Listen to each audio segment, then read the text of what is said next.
Let's talk about immunity.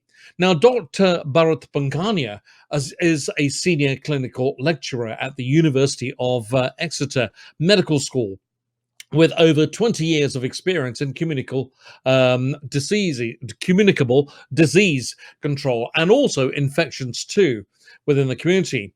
And the looming long COVID concerns and the importance of getting vaccinated in time, and how to build up a strong immune system to come back fighting against the disease is what it's all about.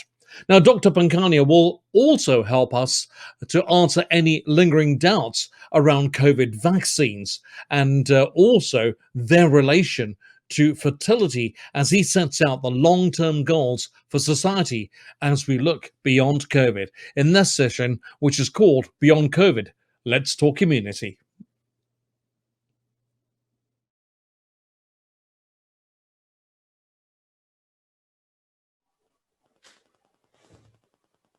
Tony, thank you very much for that wonderful sort of insight into the iGlobal Great Indian Wellness Show, where 2 days of talks, of course, insights and information and well-being of Indians. Today, you're joining me with Sanjay Rugani, State Professional Finance, in conversation with Dr. Bharat Pankhania, who is a senior clinical lecturer at the University of Exeter Medical School.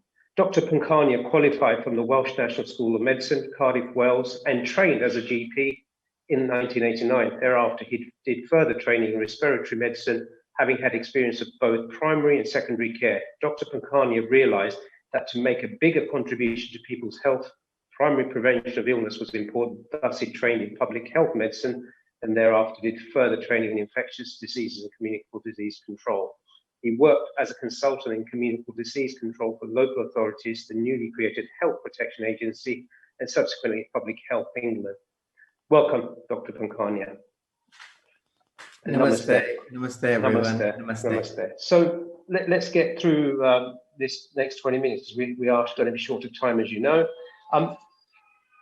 COVID cases, infections on the rise, over 50,000 in the last couple of days being noted. Albeit the death numbers are lower. Your thoughts around that? So whilst we've got about 52% of the entire population, not the adult population, immunized, we've got 48% yet to be immunized.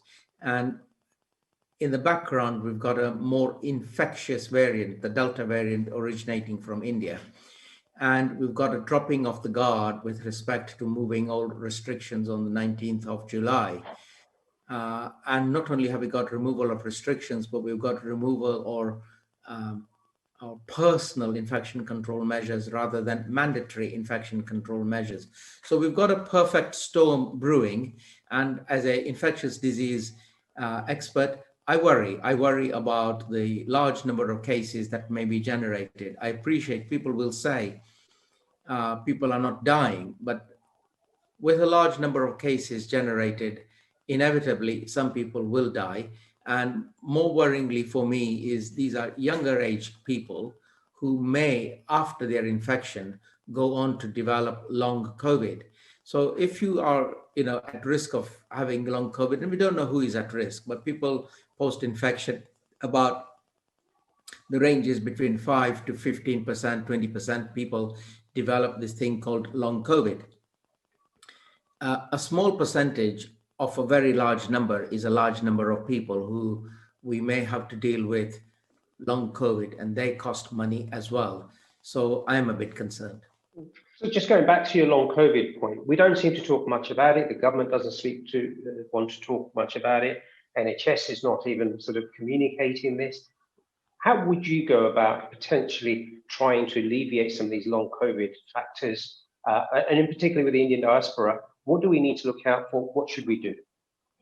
Well, long COVID appears to be an autoimmune disorder in that it is after the infection, your own antibodies, your own immune system is triggered to attack your own organs.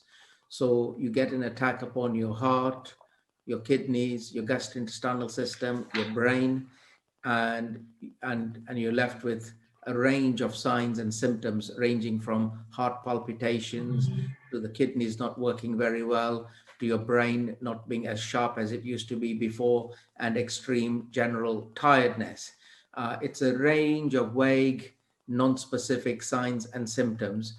Having said that, researchers have recently identified that there are some specific antibodies in play, and therefore we may be developing a test to identify long COVID going forward.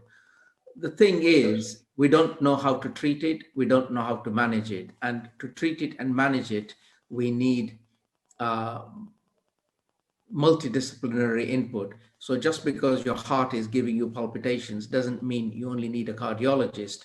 You also need an immunologist to suppress these antibodies, which are harming your heart muscles, which are causing the palpitations. So just treating the palpitations per se doesn't mean you get rid of the problem. The problem may go to other organs. So we really, truly need a multidisciplinary approach to this. And in my address to peers at the House of Lords, I said exactly this, which is it isn't good enough for an individual symptom to be treated for long COVID.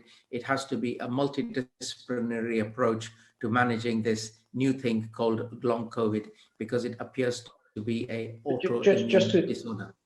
Just to add to that, then, some of the symptoms you mentioned, the diabetes, the heart palpitation, etc., this is very prevalent in our Indian community.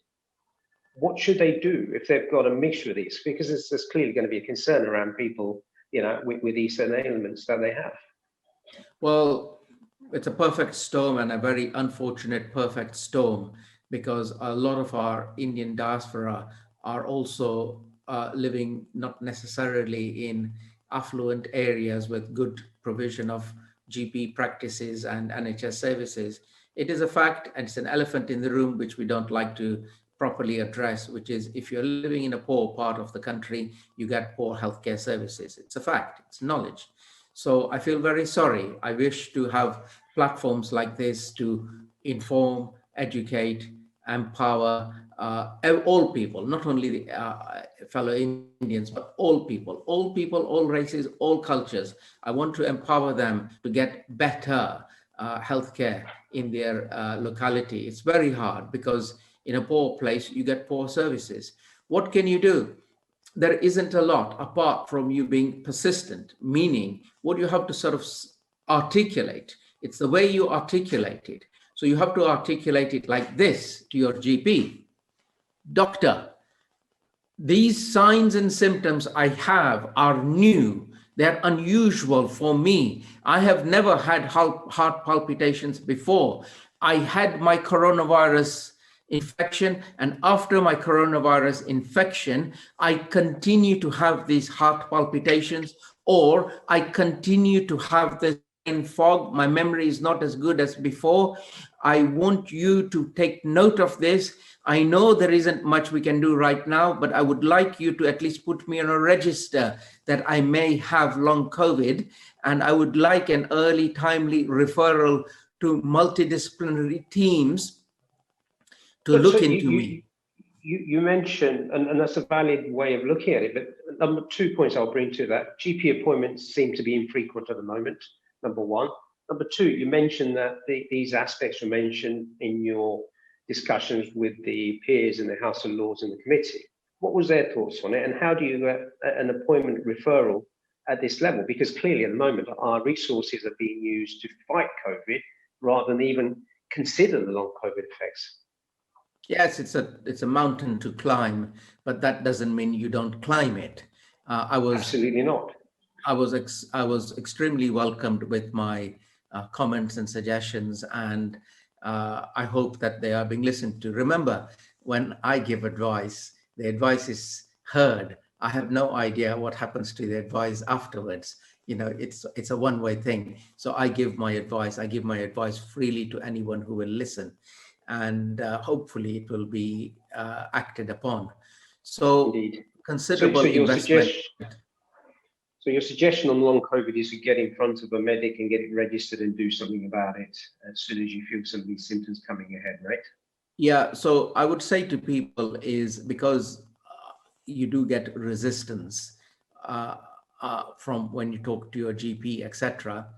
Is my simple advice is rehearse what you're going to say, and then rehearse it again, and have a clear mind, a clear expression, and then go to your GP and say it with a clear, practiced mind. I have this problem. It's a new problem. It's a persistent problem. It's not going away. It is after my infection. I would like you to look into it, and I don't really want you to dismiss it. You need to be firm. You need to be Perfect. clear in your expressions. Going back to vaccines, you mentioned 52% of the entire population has now been vaccinated, and I believe that's with both first and second shots as well. But there are concerns of the Delta variant, whether it's effective against it. The AstraZeneca the vaccine that was made in India, there are certain considerations being discussed around that, whether it's effective.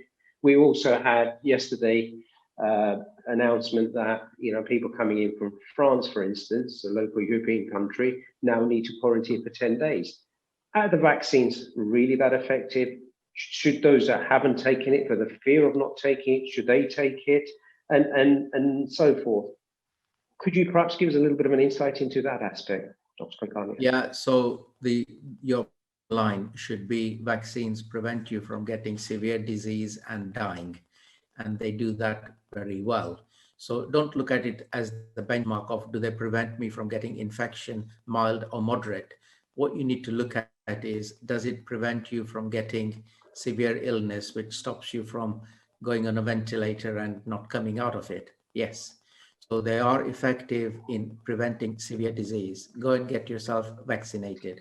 With respect to control measures, albeit late, albeit very late, we are now waking up to stopping the reintroductions of variants which may be more infectious, may bypass vaccines, may cause more severe disease. We should have acted fast, hard, promptly for India too. We didn't do that by putting India on the red list immediately. So I welcome these control measures. They're not 100% watertight, but at least they slow it down rather than, it's better to do something rather than to do absolutely nothing. Thank you on that. So looking forward, vaccines again, we talk about fertility. What are your views around that? Oh, absolutely. And it's a great pleasure to have this platform to dispel myths. And the vaccines do one thing, and one thing only. They make spike protein against which you make immunity and you make immune memory and you're protected. The mRNA that we inject into your arm, the mRNA is a code for making spike proteins. That mRNA does not interfere with your nucleus. It doesn't interfere with anything. It comes, it goes, it makes spike protein, finish, no more, no less.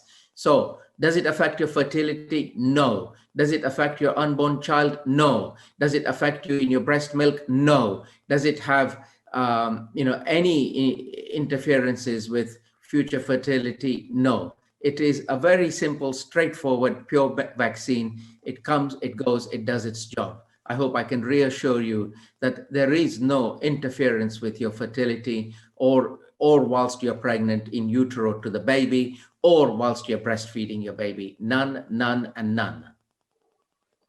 Thank you for that clarification. I think it's very important, particularly with the younger generation that are still concerned. And I don't personally believe that there has been a message out there to the point of it does not affect this. I know I've also done a similar discussion like this on fertility in the past where similar messages were given out.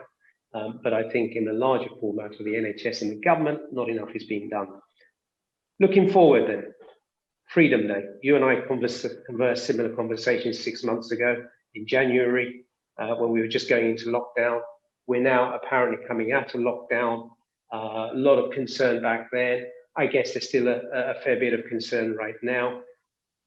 So Freedom Day next week, what is your advice around face masks, social distancing? And would you say the 3 C's that you shared with me on that occasion still apply today? Yes, so I want you to look at this as a complex game of chess, and your objective is to remain infection-free and alive, because better days will arrive, and for better days, you need to be in good health and you need to be alive, obviously.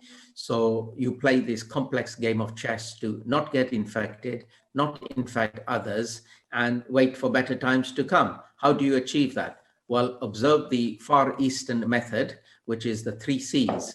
Avoid getting close, close to other people that are not in your network. So that's one.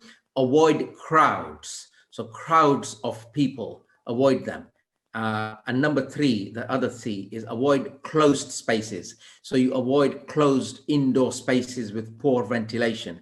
If you do those 3 C's, plus you wear a good quality mask, and I advise wear a FFP2 mask. So I would like people to give up on this surgical masks that we've been wearing lately. They're good, but they're not as good. So in line of the more infectious Delta variant we have, it becomes more infectious. We improve our mask quality. So I want you to go and buy FFP2 masks and wear it properly. Wear it properly, important. And that is not an absolute protection, but it is slightly, marginally better protection than this. So do the 3 C's, wear a mask properly, wash your hands, and don't introduce infections via your hands to your nose and mouth. That's all. It's not rocket science. It's simple things, very simple things, and good times will come. So putting that into context of the Indian diaspora, we're opening up, wedding season, you know what's going to happen, you know what I'm going to say. You're suggesting avoid crowds, closed spaces, closeness. It goes against the grain. How would you actually push that message forward more than what you've just done now? And what should we do, essentially? Well, as I said, in using the metaphor, this is a complex game of chess to play, and the end objective is remain alive and infection-free. So if you are in any vulnerable group, or you have other underlying conditions, your older age, etc., above 60 is a danger age. So I would say avoid all those 3 C's, and you will have to give your profuse apologies and say, I can't come to the wedding. You have to be brave.